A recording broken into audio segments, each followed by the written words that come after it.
같이 공부하고자 하는 강의의 제목은 여기 화면에 나와 있는 대로 깔뱅 신학에 있어서의 그리스도와의 신비적 연합과 성화론적 기독교 윤리라는 주제가 되겠습니다.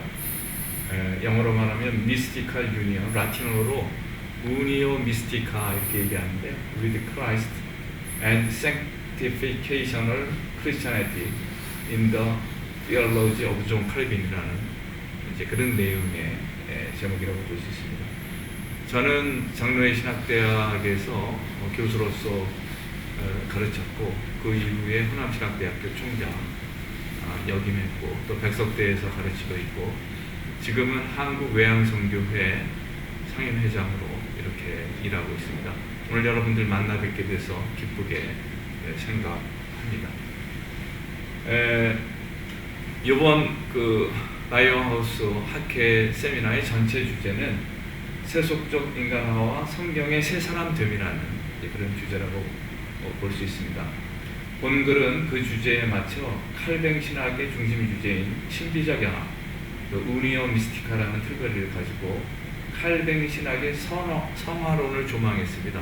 이 성화론이라는 게 결국 중생이라든가 회개라는 것이 그 성화 속에 다 연결되어 있는 것인데요. 그런 입장에서 이 성화론이라는 새 사람됨의 그 의미를 특별히 예수 그리스도하고의 신비적 연합과 연관시켜서 이렇게 해석을 한 것입니다. 이제 그에 따라서 또 기독교 윤리적인 과제에 대한 숙고를 하였습니다.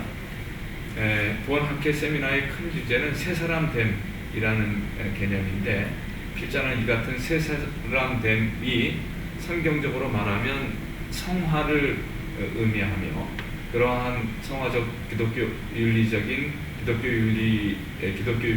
과제들과 그러한 성화가 기독교 윤리적인 과제들과 상호 만나는 것을 진술하려고 했습니다. 우리가 새 사람 된다라는 것은 그의 그 내면이 바뀔 뿐만 아니라 실제적으로 행동이 바뀌어야 되는 것이죠. 그래야 진정한 새 사람이라고 볼 수 있는데 이러한 그의 행동이 바뀌는 문제, 행동에 관한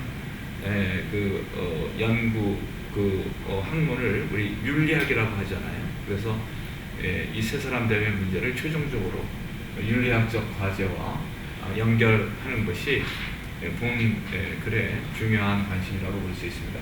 목차에 대해서 설명하면 먼저 이제 깔뱅이 말하는 신비적 연합, 신비적 연합을 가지고 오늘 풀어가는 것이니까 그 신비적 연합이라는 것에 대한 설명을 하고요.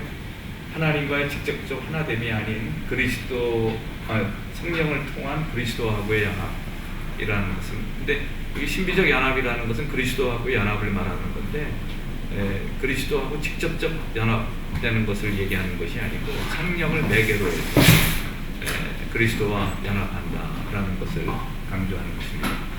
이게 인간이 하나님과 또는 그리스도와 직접적 연합을 한다는 것은, 그러니까 하나님과 인간이 직접적으로 하나 된다는 것은 굉장히 신비주의적인 내용이 되거든요. 그래서 칼빈은 그 신비주의적인 그 위험을 경계하면서 성령을 통한 예수 그리스도와의 하나됨의 신비적 하나됨의 문제를 강조한 사람이라고 볼 수 있습니다. 그 다음에 그러한 조금 더 이 신비적 연합이라는 것의 의미를 더 캐치를 했고요. 그 다음에 마지막으로 그리스도와의 연합의 관점에서 조망된 성도의 선행, 윤리적인 문제죠. 그러니까 결국 예수 그리스도의 하나됨이 우리의 삶을 어떻게 바꿀 수 있을까, 어떻게 새 사람을 만들게 되는 것인가 하는 것에 문제를 다루는 것이 본 글의 핵심이라고 볼 수 있습니다.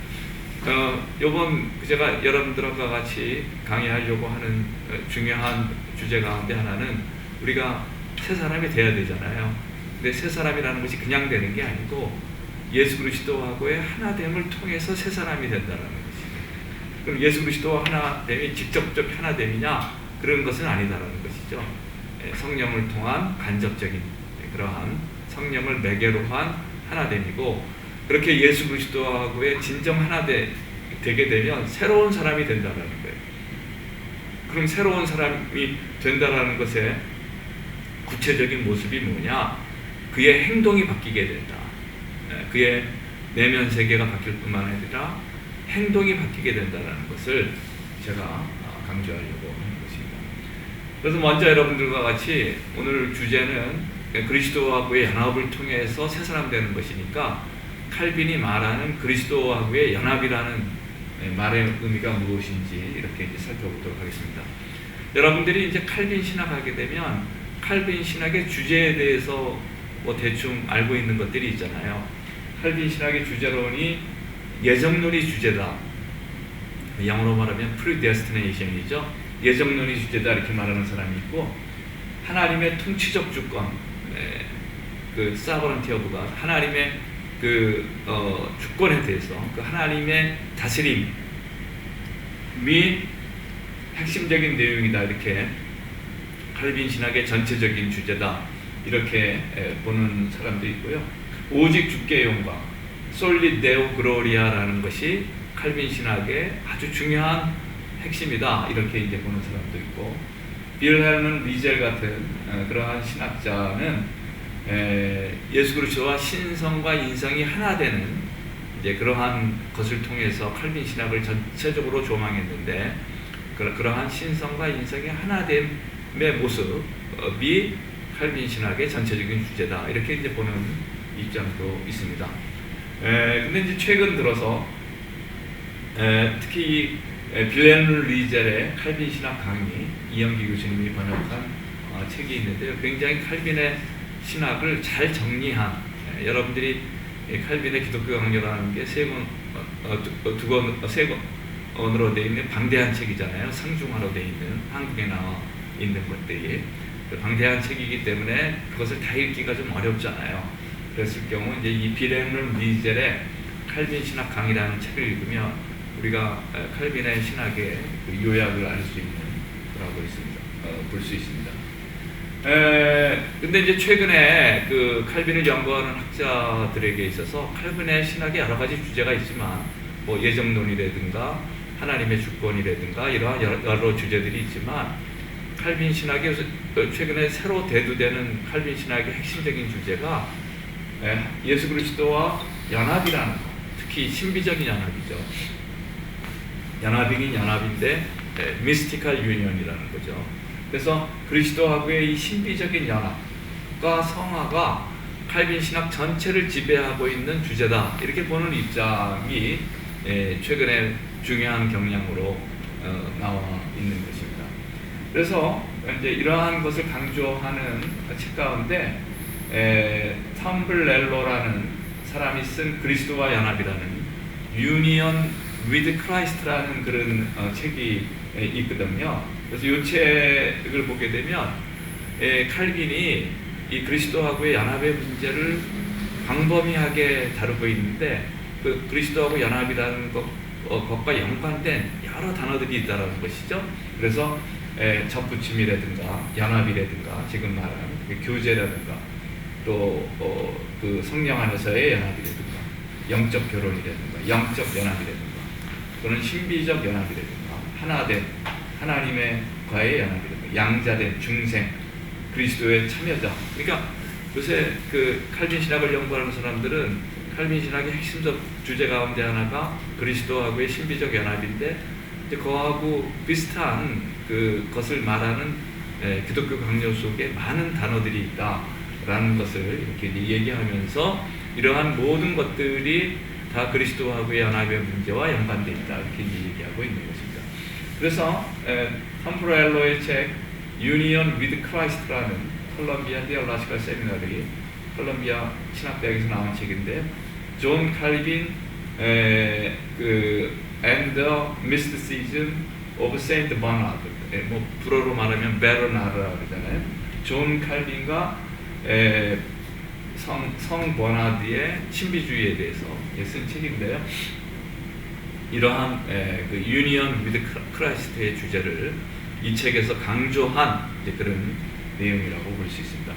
독일의 신학자 가운데 이제 윌헬름 컬프하우스라는 사람이 있는데, 이 사람은 이제 신비적 연합이라는 것을 중심에 놔두고 그 신비적 연합이라는 것 속에서 칭의성화, 신앙, 도덕, 칼빈이 말하는 신학적인 많은 주제들이 신비적 연합이라는 관점에서 새롭게 조망돼야 된다라고 이제 얘기하고 있습니다. 그래서 칭의론, 성화론, 예정론, 신학론, 그리스도인의 영성이해, 성례론 이런 모든 것들의 그 중심 개념 가운데 하나가 그리스도하고 연합이라는 거 강조하면서 이제 오늘의 그 현대 칼빈 신학 연구에 있어서 이제 20세기 후반에 이제 이런 연구들이 많이 나타났는데 이제 그런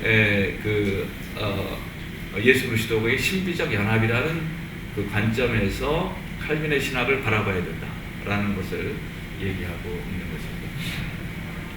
그러면 이제 칼빈 신학에 있어서 미스티컬 유니언, 그리스도하고의 신비적 연합이라는 게 굉장히 중요하고 또 이것이 우리가 새 사람 되고 성화되는 것에 있어서도 아주 중심 개념이다 라고 얘기했는데 그러한 하나님과의 신비적 연합이라는 입장에 대해서 그리고 그 내용에 대해서 조금 더 설명해 보도록 하겠습니다.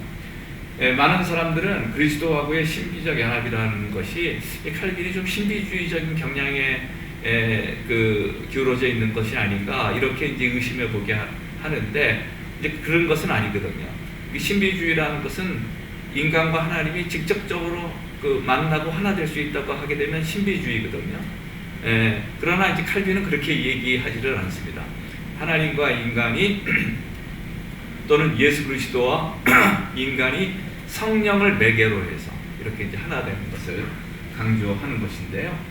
루터의 칭의로는 단순히 외부에서 그리스도가 우리를 의롭게 하셨다는 법정적 또는 수동적 의의 개념으로 끝나지 않는다. 루터는 그리스도하고의 신비적 연합이라는 개념을 통해 칭의론에서 하나님의 성품에 참여하는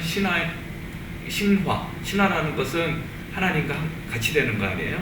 하나님의 성품에 참여하는 사람이 되는 건데 이제 이 칼빈의 칼빈은요, 칼빈이 아니라 루터는 상당히 신비주의의 입장을 이렇게 많이 받아들입니다. 칼빈과 좀 다르게 루터는 어느 정도 신비주의의 입장을 많이 받아들여요. 그래서 우리 안에 존재하는 하나님의 왕국이라든가 신비적 연합이라든가 황홀경이라든가 신비적 그리스도라는 용어를 써가면서 어느 정도 자기 신학 속에 신비주의자들의 입장을 어느 정도 가져오는 거거든요. 근데 칼빈은 그렇지 않습니다. 루터하고 달리 칼빈은 1차적으로는 칼빈이 신비주의하고의 상당히 신비주의를 경계하는 이제 그런 입장을 가지고 있습니다. 우리가 칼빈의 책들을 보게 되면 신비주의 입장을 갖는 위 디오니시우스와 오시안더의 신학을 비판하는 것을 보게 됩니다. 그래서 이제 이러한 것을 비판하면서 결국 칼빈은 신비주의자하고는 좀 이렇게 상치되는 입장의 신학이었다고 이렇게 이제 분석되는데요. 그럼에도 불구하고 그러나 이제 칼빈에게 있어서 이 신비주의적인 견해가 전혀 없는 것은 아니고 또 신비주의자들의 신학자들의 입장을 약간 영향을 받은 모습을 보게 되는데요. 클라보의 베르나르라는 특히 중세 신학자네요. 버나드라는 클라보의 버나드라는 그러한 중세 신학자의 그 신비주의의 그 영향이 있다라는 것을 또 신학자들이 찾아냈고요. 그 다음에 칼빈의 기독강요 3권을 보게 되면 우리는 근대적 경건 및 중세 신비주의적인 칼빈에 대한 칼빈이 그러한 것에 경건주의나 중세 신비주의의 영향을 받은 것을 알게 되는데 이미 말했지만 클라보의 베르나르하고 장 제르송 이제 이런 사람들의 약간의 그 신비주의적인 그 경향을 이렇게 이제 갖고 있는 것을 보게 되는 것입니다. 아무튼간에 칼빈은 일면 그 신비주의를 경계한다 그랬잖아요. 이제 경계하는 이유는 우리가 그 하나님과 인간이 직접적으로 하나 될 수 있는 것은 아니다. 하나님은 초월하신 입장에 계시는 것이고 인간은 땅에 내재해 있는 존재이기 때문에 그 초월한 하나님과 인간이 직접적 하나 되는 길이라는 것은 불가능하다라고 이제 칼빈은 생각하고 있는 것이거든요. 이제 그런 의미에서 칼빈은 그 신비주의적인 경향을 이렇게 피해 가려고 노력하는 것입니다. 스미디즈는 칼빈이 그리스도와 연합이라는 개념을 신비주의적으로 해석하기보다는 믿음 안에서의 인격적 만남이라는 거죠. 그러니까 하나님과 인간이 직접적으로 만나는 것이 아니고 신앙, 믿음 안에서 그 믿음이라는 것을 매개로 해서 하나님을 만나게 된다는 것을 얘기하는 것입니다. 신앙이라는 것은 연합의 경험으로서 살아계신 그리스도에 대한 인격적 개방을 의미하기도 한다. 그것은 부르심에 대한 우리의 응답으로서의 순종의 행위를 수반한다는 거예요. 신학은 하나님의 주도권에 응답하는 우리의 의지와 마음의 행위라는 거예요. 스미디즈는 이러한 그러한 의미에서 그리스도하고의 연합을 하나의 행동으로 해석을 하지 하나의 존재론적인, 그러니까 하나님과 인간이 본질적으로 하나 된다 이렇게 얘기를 하지 않는 것이죠. 칼빈은 그렇게 얘기하지 않는다는 거예요.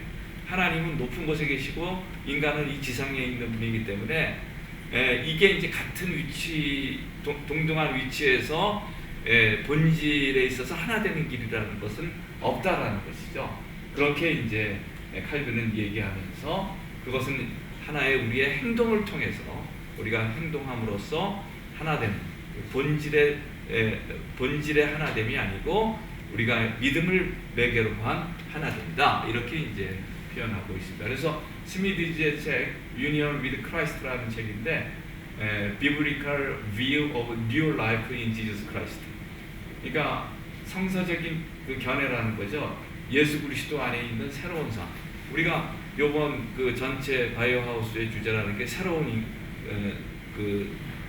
사람됨이잖아요. 그럼 새로운 사람이라는 게 뭐겠어요?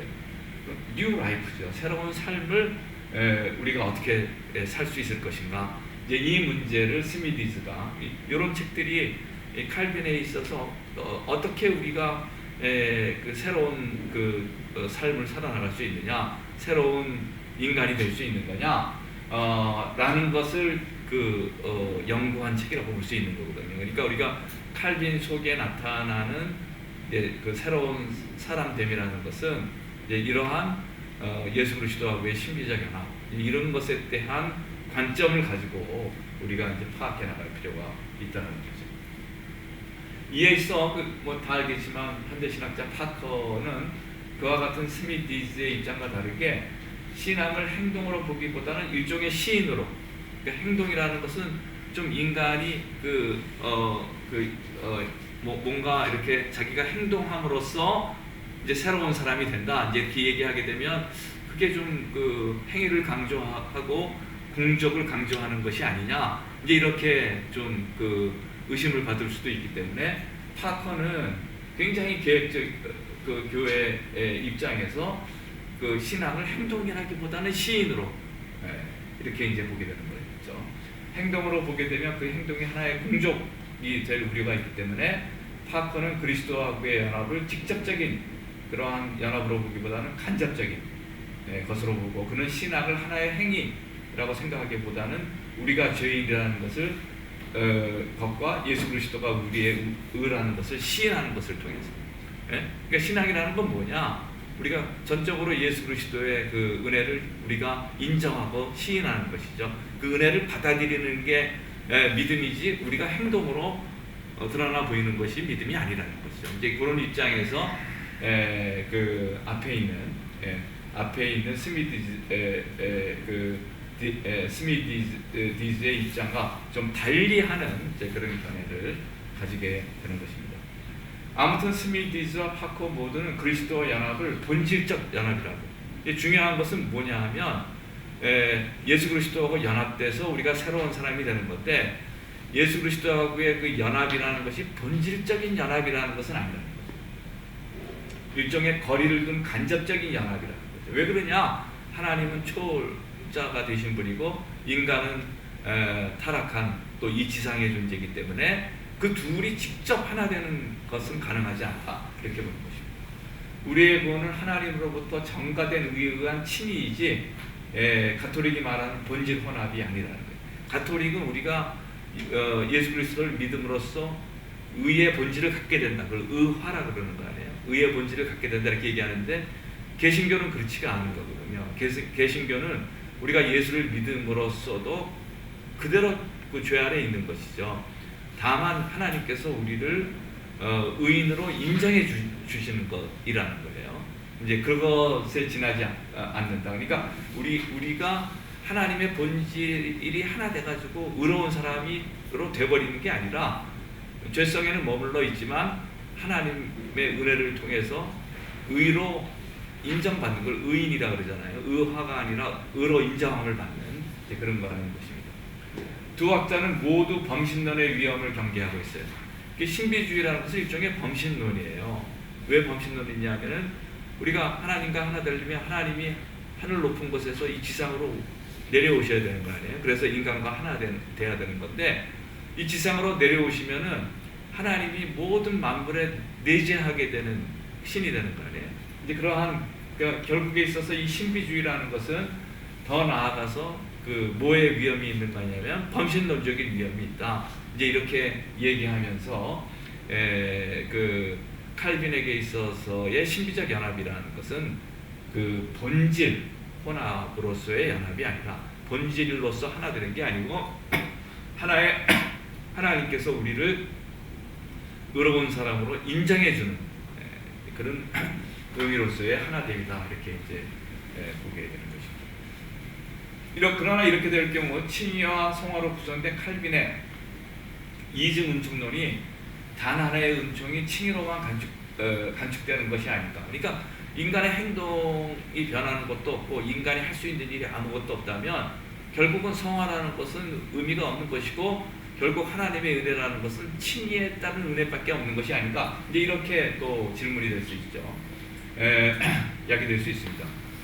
이에 대해서 스미트, 리즈와 파커는 하나님의 초월성을 유지하기 위해서 인간 존재 내에 내재하는 신, 그러니까 하나님의 초월성을 강조하면서 이 내재신을 얘기하기가 어려웠다. 이렇게 이제 보고 있습니다. 이에 반해서 슐라에른마흐를 위시한 자유주의 신학자들은 지나치게 하나님을 내재화한 거예요. 자유주의 신학의 특징은 뭐예요? 말하자면 인간이 하나님을 향해서 올라갈 가능성이 있다라고 이제 보는 게 자유주의 신학의 특징 가운데 하나인데, 이러한 자유주의 신학은 이 범신론의 위험이 있다라는 것을 우리가 알게 됩니다. 자유주의 신학자 19세기 자유주의 신학자 슐라에마허는 성령을 통한 그리스도의 연합을 자의식 속에 실제로 파함으로써, 그러니까 그 그리스도와 연합이 우리 속에서 일어나는 것이라는 거죠. 그럼 우리 속에서 일어나는 것이니까 하나님이 인간 내재해 계시고 하나님이 이 땅에 내재해 있다라는 말이 되기 때문에 굉장히 범신론적인 그런 이제 위험이 있다라는 것을 알게 되는 것입니다. 그러면 칼빈은 이러한 그 예수 그리스도하고의 그 연합이라는 것이 신비주의나 범신론으로 갈 우려가 있기 때문에 그것을 경계하기 위해서 어떠한 방법론을 가져오고 있느냐 하면, 그 신비주의는 직접적인 하나됨, 하나님과 그 인간 그리스도와 인간이 직접적으로 하나 되는 것을 신비주의가 강조하는 반면에 칼빈은 그렇게 직접적인 하나됨을 얘기하는 것이 아니고 성령을 통한 하나됨, 성령을 매개로 한 하나됨을 강조하는 거예요. 그러니까 하나님이 초월한 곳에 그대로 있고 또 인간은 이 지상에 그대로 있는데, 이게 이제 하나님이 내려오시거나 인간이 올라가는 게 아니고 이 가운데 뭐가 매개하는 거냐면 성령이 매개함으로써 이 거리가 있는 두 존재, 하나님과 인간이 그 성령 안에서 하나됨을, 성령을 통해서 하나됨을 이루어 나간다라는 것을 언급하는 것입니다. 토마스 아퀴나스는 신비주의를 설명하면서 그것은 체험을 통해 하나님을 아는 것을 의미한다라고 말했습니다. 신비주의는 궁극적인 존재와의 직접적 합의를 얘기하는 거죠. 그러나 칼뱅이 말하는 바의 그리스도와 연합은 머리와 지체의 결합이라는 거죠.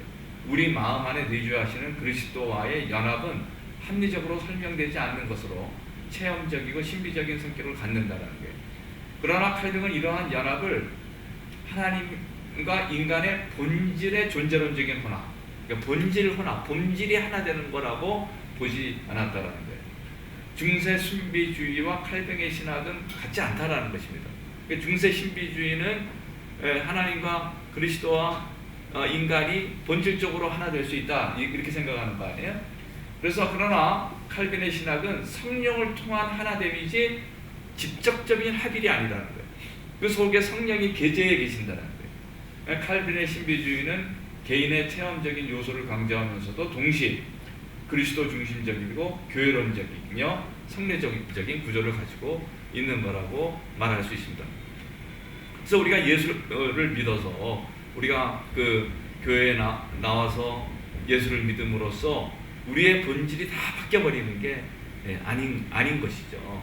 우리가 어떻게 새 사람이 되는 거냐? 우리가 믿음으로 우리의 하나님께서 우리에게 주신 예수 그리스도를 통한 은혜를 계속적으로 시인하고, 그리스도의 은혜에 대한 시인이 있어야, 그 믿음이 있어야 되는 거예요. 동시에 성령을 매개로 해서 성령을 통해서 그 성령의 의지에서 하나 되는 것이지, 우리가 하나님과 본질적으로 연합되어서 우리 스스로에서 선한 행동이 나오는 게 아니다. 우리는 아직도 계속 악한 위치에 존재하는 건데, 그 악한 위치에 존재하지만은 하나님의 의지에서, 두 번째는 성령의 의지에서 우리가 새로운 사람이 된다는 것을 칼빈은 강조하고 있는 것입니다. 그러니까 칼빈이 강조하는 새로운 사람됨의 그 핵심적인 내용은, 우리가 새로운 사람이라는 것은 완전히 우리가 하나님의 은혜를 받아가지고 우리가 본질적으로 새로운 사람으로 이렇게 변화되는 게 아니라는 거예요. 우리는 그냥 아직도 죄 아래에 있는 존재이지만, 죄인이지만 그 죄인된 인간에 대한 하나님의 은혜, 또 성령의 하나 되게 하신 성령의 은총을 통해서 우리가 새로운 사람의 가능성을 열게 된다는 거예요.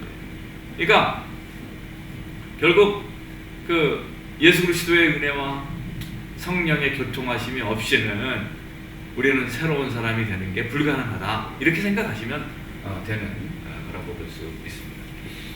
그러면 예수 그리스도하고의 신비적 연합이 나타나는 신학적 특징에 대해서 조금 더 생각해 보도록 하겠습니다. 먼저 하나님의 초월성과 내재성에 대한 하나님의 초월성과 내재성에 대한 그러한 의미를 찾아보도록 하겠습니다.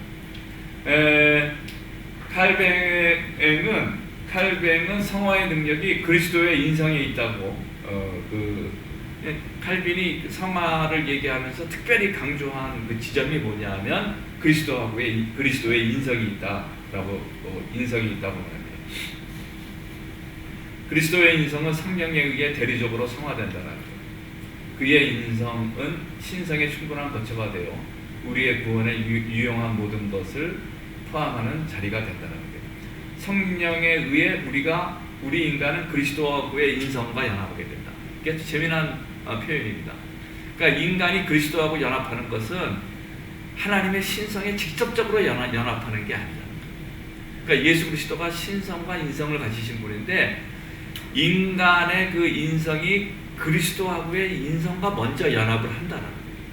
그러니까 재미난 표현이죠. 그러니까 인간이 직접 하나님의 신성과 그리스도하고의 신성에 직접 하나 되는 것이 아니고, 먼저 그리스도의 인성과 하나됨을 통해서 그 다음에 그리스도와 신성과 인성이 교류될 때, 그 속성이 교류될 때 인간이 성화가 되게 된다는 것을 얘기하는 것입니다. 신자들은 그리스도를 머리로 하여 한 몸이 되어 교회를 형성하게 된다는 거예요. 각 신자뿐만 아니라 교회도 그리스도하고의 신비적 연합을 이루는 거라는 거예요. 이 연합은 오직 믿음으로 그러니까 믿음으로 가능하고, 이 믿음으로 가능하다는 것은 교회를 중시하는 것이고 성례전을 중시하는, 교회 생활을 중시하는 그러한 것을 강조하는 것이죠. 우리에게 이러한 믿음을 갖게 하시는 분은 동시에 성령이다 라는 것을 이렇게 얘기하고 있습니다. 여기서 이제 아주 중요한 한 개의 포인트가 있는데, 칼빈은 하나님의 신성과 인간의 인성이 직접 하나 된다고 얘기를 하지 않습니다. 그리스도하고의 인성과 인간의 인성이 일단 교류하고, 그 다음에 그리스도하고의 인성과 신성이 이렇게 교류할 때 인간이 그 하나님의 신성에, 그리스도의 인성을 통해서 하나님의 신성에 참여하게 되는 그런 어떤 모습을 우리 보여주고 있는 것입니다. 이 연합은 우리의 칭의와 성화의 원천이 된다는 것이죠. 우리가 어떻게 성화가 되느냐? 예수 그리스도의 인성과 하나됨을 통해서 성화가 된다는 거예요. 이러한 연합을 가능하게 하는 것은 성령이라는 것이죠. 성령은 우리를 천상으로 끌어올려 그와 연합되게 하신다는 거예요. 칼뱅은 이 경우 성령이 그리스도를 지상으로, 그러니까 성령이 그리스도를 지상으로 끌어내리는 게 아니라 우리가 성령을 통해서 예수 그리스도의 신성의 위치에 서게 된다는 것이죠. 부활하신 그리스도는 하늘 위에 계시는 분이시다라는 거죠. 우리는 성령을 통해 하늘에 계신 그리스도의 인성과 연합하게 되는 것입니다. 인성과 연합하게 된다는 게 중요한 겁니다.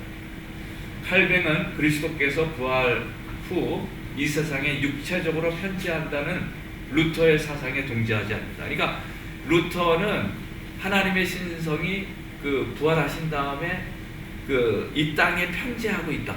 그러니까 하나님의 신성이 이 땅에 내려오셨다 이렇게 얘기하잖아요. 근데 칼빈은 그렇지 않아요. 하나님의 신성을 초월한 위치에 그대로 보존하고 있어요.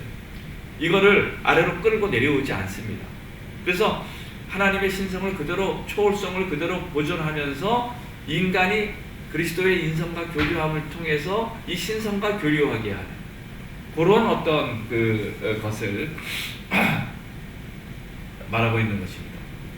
그 성령은 그리스도를 우리와 연합하게 하는 고리와 같은 구실을 함과 동시에 그리스도가 가지고 있는 모든 성품과 은사를 우리의 것이 되게 해주는 통로 역할을 한다.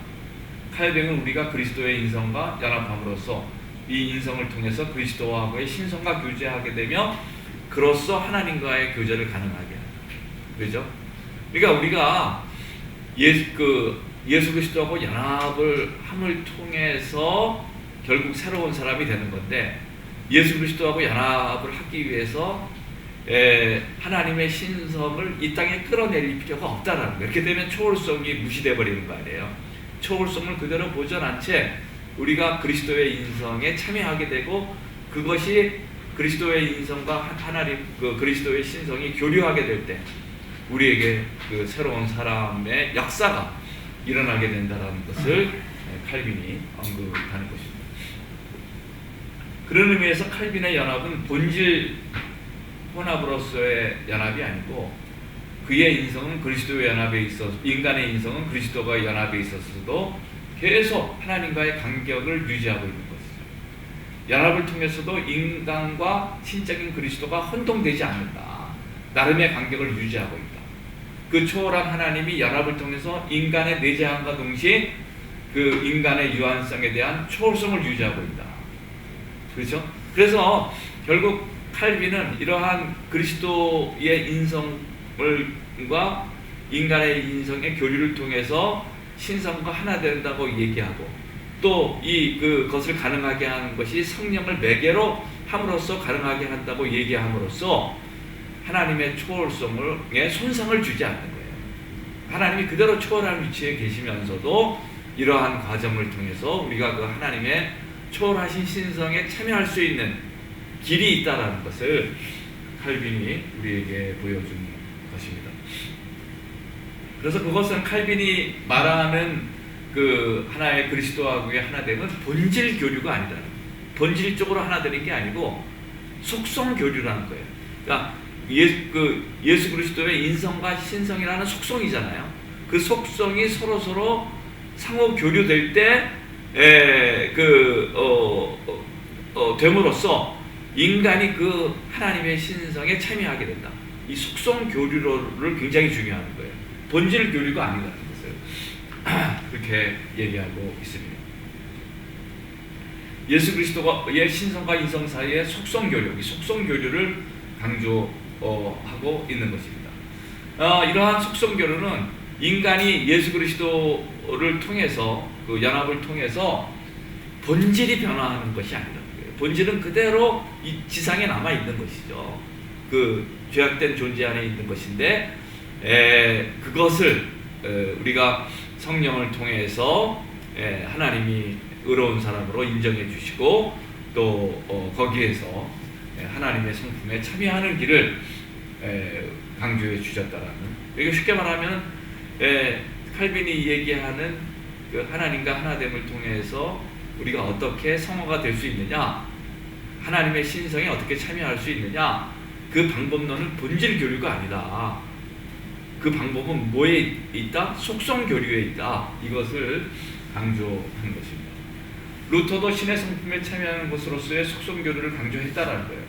루터는 계속적 은총과 함께 성령을 통해 주시는 은사를 강조했다. 이게 하나님의 은총이 중요하죠. 두 번째는 성령이 중요합니다. 물론 루터는 신화, 그 하나님의 성품에 참여하는 거죠. 가능성은 인간의 업적에 있는 것이 아니며 성령의 능력을 통해서 주어진다라고 얘기했습니다. 성화의 삶이 종말론적 요구와 성전론적인 주독론에서 일탈될 때 그것은 율법주의와 신비주의에 빠지게 되는 것이라는 거죠. 루터도 이러한 기본 맥락은 유지하고자 노력을 했다. 이렇게 보게 되는 것입니다. 칼뱅은 기독론에서 그리스도의 신성과 인성의 교류를 속성 교류로 설명하지 본질 교류로 설명하지 않고, 또한 그는 그리스도와 인류 사이에 이루어지는 속성 교류는 그리스도와의 신비적 교제가 수반되지 않으면 아무 소용이 없다라는 것입니다. 인간의 본질을 배제하지 않으면서 그의 속성을 나누어 주시는 속성 교류의 중요성이, 속성 교류가 중요하다. 본질 교류가 아니다. 이제 그 얘기를 강조하는 것입니다. 그런 입장에서 이러한 그 칼빈이 얘기하는 성화라는 것은요, 의화가 아니에요. 우리가 예수 그리스도와 하나된 교제함을 통해서 우리가 완전히 의로운 사람으로 변해버리는 게 아니라는 거예요. 본질이 의롭게 되는 게 아니라는 거예요. 그대로 본질은 남아 있는 것이죠. 그럼에도 불구하고 하나님의 은혜와 성령을 통해서 우리가 하나님의 신성, 하나님의 거룩함에 참여하게 되는 것을 강조하는 거라고 볼 수 있습니다. 그것은 본질적인 의가 아니죠. 그 의화가 아니라 의인이다. 의로 인정함을 받는 거다. 그래서 주입된 의, 하나님의 의가 우리의 본질 속에 주입되는, 그 주입된 의가 아니라 정가된 하나님의 의로우심을 우리가 정가받는 것이죠. 의롭다 인정함을 받는 그러한 주입된 의와 정가된 의에서 정가된 의를 얘기하는 거죠. 그는 오시안도의 주장과 같은 의의 주입으로서의 본질화, 오시안도는 본질 혼합을 강조한 거잖아요. 근데 칼빈은 그렇지는 않는 거죠. 믿음과 성령 안에서의 하나됨이지 완전히 본질적으로 하나 되는 것이 아니다. 이제 이것을 얘기하고 있는 것입니다.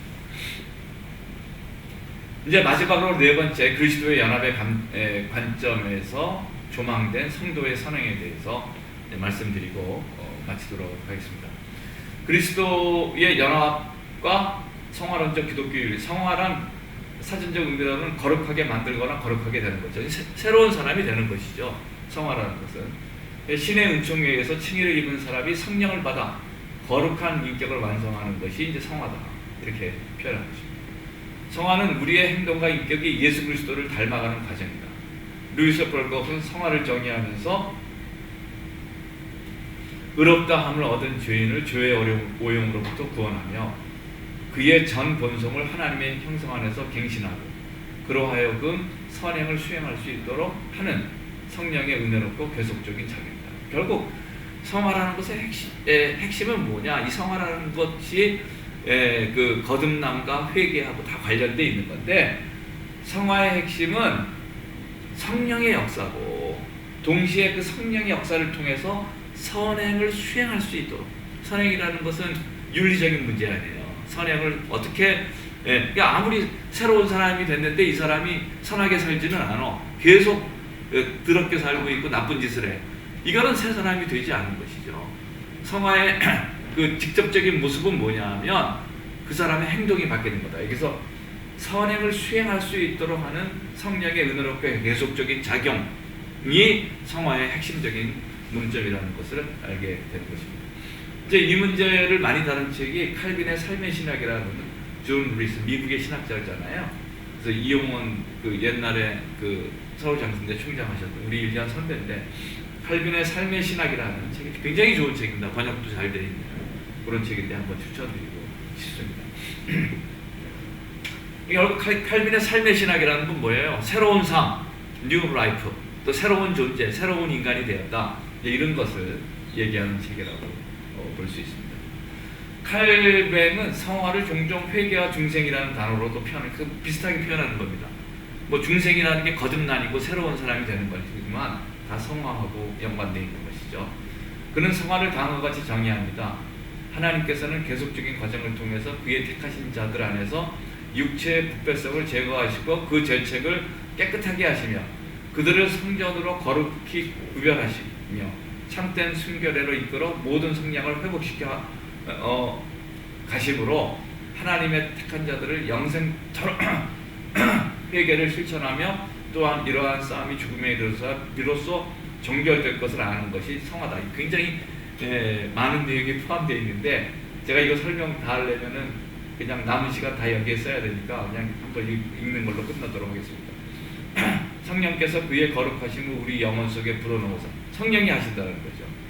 그의 거룩하심 속에 푹 젖어 새로운 생각과 느낌을 갖도록 하여 전적으로 새로워진 상태, 새로운 인간이 되는 거죠. 새로운 존재가 되는 것이고 하나님의 성품에 참여하는 그러한 사람이 되는 것을 우리가 이제 성화로 표현할 수 있습니다. 결국 이 성화라는 것은 행동이 바뀌어야 된다는 거예요. 이제 이 행동이 바뀐다라는 것이 윤리적인 과제 아닙니까? 윤리적인 문제하고 연관되어 있는데 그 윤리 문제는 커다랗게 윤리학은 커다랗게 세 가지 요소로 구성되어 있습니다. 첫 번째는 선의 문제, 두 번째는 덕의 문제, 세 번째는 법의 문제 이렇게 이제 얘기하고 있거든요. 보통 윤리학 하게 되면은 다른 걸 다루는 게 아닙니다. 그 학자가 선에 대해서는 어떻게 얘기하느냐, 두 번째 덕에 대해서, 덕이라는 것은 덕스러운 성품을 얘기하는 거 아니에요. 덕에 대해서 어떻게 얘기하느냐. 세 번째는 법의 문제, 법과 규범에 대한 문제에 대해서. 이 선의 문제라는 것은 일종의 가치관의 문제라고 생각하시면 됩니다. 어느 것을 더 가치 있게 생각하고 어느 것을 덜 가치 있게 생각하느냐, 이제 이러한 것을 선의 문제라고, 가치의 문제로 보시면 돼요. 영어로 value라고 그러는데 이제 그러한 문제라고 볼 수 있습니다. 칼빈은 믿음을 가리켜 우리에 대한 하나님의 선하심을 굳게 또 확신하게 하는 지식이며, 이 지식은 그리스도 안에서 값없이 주신 약속의 신실성을 근거로 삼는 것이며 성령을 통해서 우리 지성에 계시되며 우리 마음에 인식된 바 된다고 했다는 거예요. 믿음이죠. 믿음은 머리로서만 아는 지식이 아니며 마음의 지식, 실천의 지식이다. 결국 신앙이라는 것은 실천과 분리되지 않는다는 거예요. 성령에 의해, 그 다음 문장이 중요한데, 성령에 의해 그리스도하고 연합을 통해 주어지는 죄의 용서와 삶의 복은 윤리적인 차원과 분리될 수가 없다는 거예요. 윤리적인, 그러니까 우리의 행동이 변해야 궁극적으로 새로운 사람이 되는 것이지, 아무리 그 사람이 변했다고 하지만은 계속적으로 죄된 행동을 지속적으로 한다면 새 사람이 된 것이 아니라 결국 그러한 새로운 사람이라는 것은 윤리적인 과제를 안고 있다는 것을 우리가 살펴보게 되는 것입니다.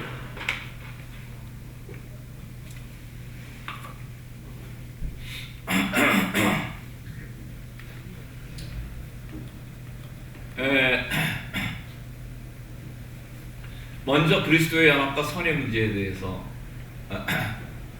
2번, 3번이 바뀐 것 같습니다. 그래서 제가 여기 2번, 3번이 바뀌었죠. 2번부터 하도록 하겠습니다. 그리스도의 연합과 선의 문제에 대해서, 칼빈은 선의 문제를 설명하면서 지복의 삶이 영적인 것에 있음을 말했다는 거예요. 참된 행복은 칼빈은 결국 결국 우리가 선을 행함으로써 우리가 그 인간의 행복을 쟁취하게 되는 거 아니에요. 선이라는 것은 인간에게 행복을 가져다 주는 게 선이고, 윤리학에서는 보통 선은 행복을 가져다 주는 것이고 악은 인간을 파멸시키고 불행에 빠지게 하는 것인데, 칼뱅은 이러한 가장 높은 행복, 지복의 삶이라는 거죠. 지복이라는 것은 최고의 복이잖아요. 최고 행복된 상태의 삶이라는 게 뭐냐? 그걸 이제 beatific life라고 그러는데, 최고의 행복된 삶의 모습이라는 것은 그리스도와 연합하는 게 있다는 거예요. 여기도 이제 핵심이 뭐냐 하면 그리스도하고 하나 되는 거예요. 그러니까 우리가 많은 경우 이 세상에서 돈 많이 벌고 건강하게 살고 성공하고 살고 이런 것이 우리가 최고의 행복이라고 생각하지만, 칼빈은 최고의 가치를 어디에다가 뒀느냐 하면 예수 그리스도하고의 하나됨이라는 거예요. 그 연합 속에, 신비적 연합 속에 최고의 삶이 보장되는 거다. 우리가 그걸 추구해야 된다. 이렇게 이제 얘기하고 있는 것입니다. 그럼 이 지복의 삶이라는 것은 그냥 얻어지는 거냐? 그냥 얻어지는 게 아니라는 거예요. 오직 계시와 신앙을 통해서만 알 수 있다는 거예요. 그래서 계시라는 것은 뭐를 얘기해요? 하나님의 말씀을 얘기하고, 또 그건 하나님의 말씀이라는 것은 다른 말로 예수 그리스도죠. 또 예수 그리스도를 통해서 이 지복의 삶을 우리가 알게 되는 것이지, 그 믿음을 통해서 알게 되는 것이지 그냥 알게 되는 게 아니다. 칼빈은 이러한 그 지복의 삶을 예수 그리스도하고의 하나됨을 얘기했고, 또 우리가 그것을 알기 위해서 하나님의 말씀을 통해서, 그 다음에 계시를 통해서 우리가 그것을 캐치하게 된다, 이렇게 얘기하고 있습니다. 우리의 이성은 타락 후 심각하게 훼손되었기 때문이다. 그러므로 그리스도의 연합에 의한 지복의 삶의 획득은 인간의 힘으로서는 불가능하고 예수 그리스도의 중보를 통해서 우리가 지복의 삶을 어떻게 알 수 있느냐? 결국 예수 그리스도하고의 하나됨을 통해서 깨닫게 되는 건데, 이게 뭐라고 되어 있습니까? 그리스도하고 연합을 통해서 우리가 하나님과 하나됨을 통해서 그 최고의 삶을 갖게 되는 건데, 그 하나님과 하나 되는 삶이라는 것은 뭐를 통해서 하나님과 하나 되는 거냐면 그리스도하고의 연합을 통해서, 그리스도하고의 인성과 연합을 통해서 신성이 속성을 교류하고, 그걸 통해 가지고 우리가 최고의 행복의 삶을 추구해 나가게 되는 거다. 이렇게 이제 보게 되는 것입니다. 그래서 이제 그러한 것을 얘기했고요. 다음에 이제 그리스도하고의 연합과 덕의 문제에 대해서 그 다음에 살펴보도록 하겠습니다. 다음으로 칼뱅은 이기를 인간의 선행이 마음의 생생한 근원에서 연원되지 않는다면 그러한 행함은 외식에 지나지 않는다. 사람이 어떤 좋은 행동을 했는데 그것이 그 사람의 마음 깊은 곳에서 나오지 않는 거라면 그러한 선행은 외식에 지나지 않는다. 참다운 선행이 되려면 마음 깊은 곳에서 올바른 행동이 나오게 된다는 거예요. 그러니까 중생하지 못한 사람의 마음에서 나온 어떤 행함도 선행이 아니라는 거예요. 그러니까 인간이 행동만 바뀐다고 해서 이게 좋은 행동만 한다고 해서 이게 윤리적으로 바른 삶이라고 볼 수 없다는 거예요. 그 행동이 어디로부터 나와야 된다는 거예요. 마음 깊은 곳으로부터 나와야 된다는 거예요. 결국 인간이 변해야 된다는 거예요. 인간이 변하고 성화의 과정, 성화의 과정을 통해서, 이 성화의 과정, 예수 그리스도의 하나됨을 통한 성화의 과정을 통해서 뭔가 인간의 변화가 선행돼야 된다는 거예요. 그러니까 인간이 변화되지 않는, 그러니까 예수 그리스도의 인성과 하나 되지 않는 그 인간의 어떤 외적으로만 나타나는 행동, 이것을 가지고 우리는 윤리적인 삶이다 이렇게 보기 힘들다는 거예요. 참다운 선행이 되려면 뭔가 그리스도하고의 연합 속에서 우리의 본질이, 우리의 어떤 우리의 삶이 근본적으로 변화하기 전에는 그게 이제 불가능하다는 것은 말합니다. 그는 인간의 선행은 하나님의 경건에서 야기되는 것이라고 얘기하고 있습니다. 경건을 통해서. 그래서 결국 이러한 경건을 통해서 인간의 내면 세계가 이제 변해야 되는 거예요. 인간의 내면 세계가 변해야만 인간이 바른 행동을 하게 된다. 이제 이렇게 얘기하고 있는데요. 그 인간의 내면 세계가 변화되는 모습이 뭐냐? 그 세 가지로 칼빈을 표현했습니다. 이게 보게 되면 결국 우리의 삶의 스타일이 칼빈은 이 덕이라는 문제를 삶의 스타일이라는 용어로 많이 표현했거든요. 라이프 스타일. 기본적으로 그 사람의 어떤 삶의 성향, 라이프 스타일이 바뀌어야 되는 게 덕의 문제를 그렇게 표현하고 있는데, 이게 라이프 스타일이 어떻게 바뀌어야 되느냐? 첫 번째는 자기를 부인하고, 그 다음에 십자가를 지고, 그 다음에 순례적인 삶을 살아야 된다는 거예요. 일단 사람이 자기를 부인해야 돼. 뭐 욕심을 버리는 거하고 비슷해요. 마음속에 자기를 비우지 못하고 욕심을 내려놓지 못하면 그러한 덕을 가지고 있지 못하면 선행으로 나가기 힘들다라는 거예요.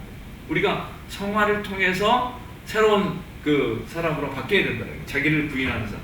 십자가를 진다는 건 희생적인 삶이죠. 자기의 유익을 추구하는 게 아니라 희생적인 삶. 마지막 세 번째는 순례적인 삶.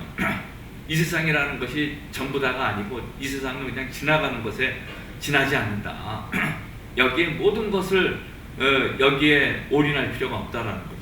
이게 지나가는 걸로 생각하고 우리가 살아야 된다. 이제 그런 기본적인 태도가 에 있어서의 변화가 있어야 진정한 행동의 변화가 가능하다는 거죠.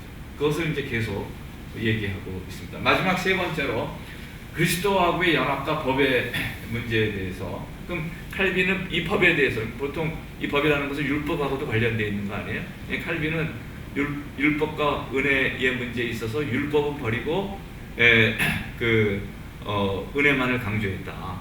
뭐 이렇게 뭐 단선적으로 평가하기 쉬운데 그렇지 않은 것이죠.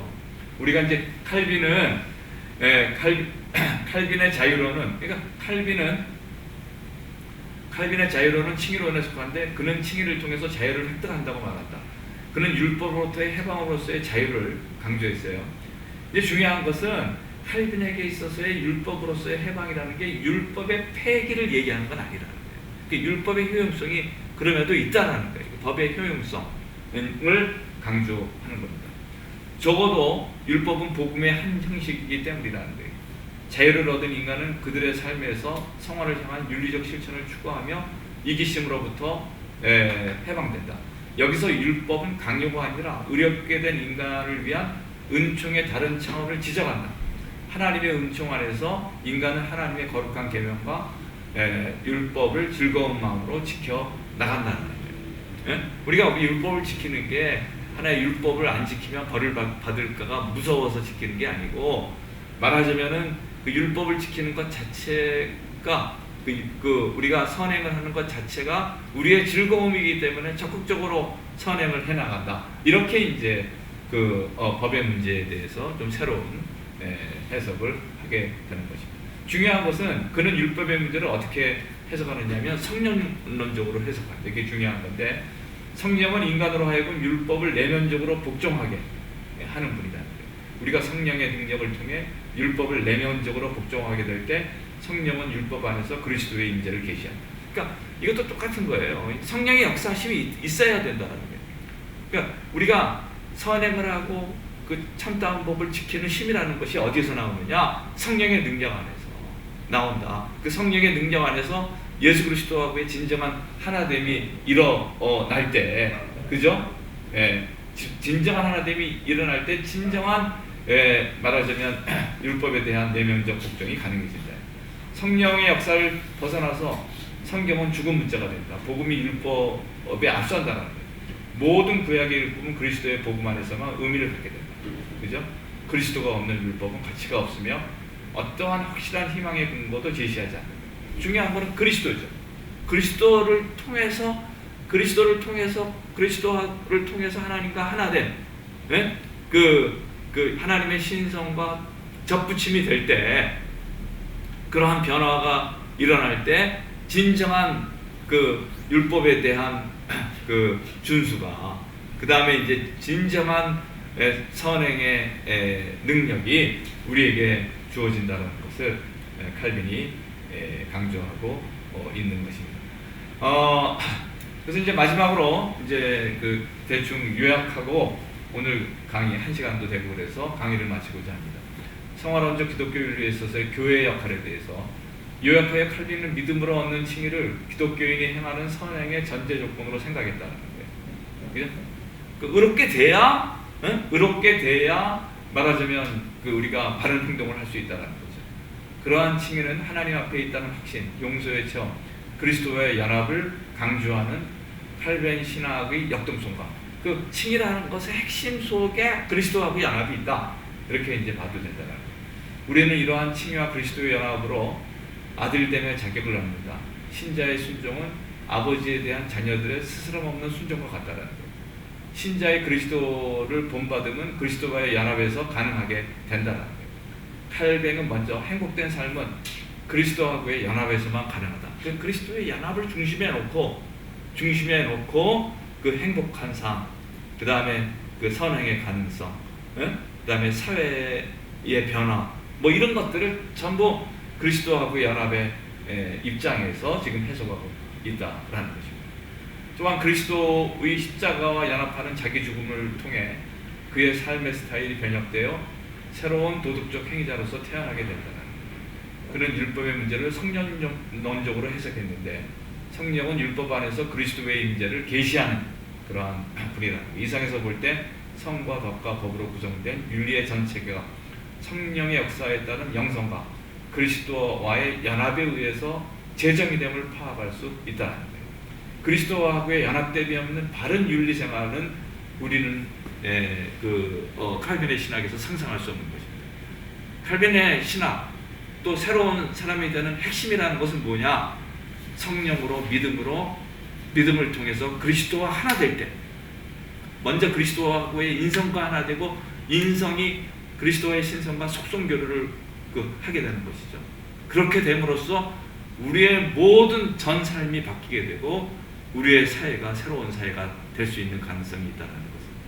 오늘 우리가 이러한 칼빈의 신학, 그리스도를 강조하는 하나님의 말씀을 강조하고 그 믿음을 강조하고 은혜를 강조하는 그러한 칼빈의 신학의 입장에서 어떻게 새로운 존재와 새로운 인간, 새로운 삶을 살아나갈 수 있는가의 문제를 다시 한번 확인하는 여러분들이 되기를 바라면서 오늘 약간 좀 복잡한 내용이지 않았나 모르겠습니다.